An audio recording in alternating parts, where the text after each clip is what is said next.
नमस्कार. आपण पाहत आहात हलका वर्धा. शेतीच्या वादातून मोठ्या भावाने धाकट्या भावावर काठीने हल्ला केल्याची घटना पुलगाव पोलीस ठाण्याच्या हद्दीत घडली आहे. या प्रकरणी पोलिसांनी गुन्हा नोंद करून तपास सुरू केला आहे. पोलिसांनी दिलेल्या माहितीनुसार फिर्यादी अमोल नामदेव मिसाड यांनी तक्रार दिली आहे.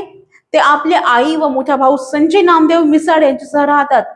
कुटुंबाकडे एकूण 7 एकर वडिलोपार्जित शेती असून त्यातील 3 एकर शेती अमोल तर 4 एकर शेती संजय हे करतात. मात्र दोन्ही शेतांचा धुरा एकच असल्याने त्यावरून वारंवार वाद होत असल्याचे तक्रारीत नमूद आहे.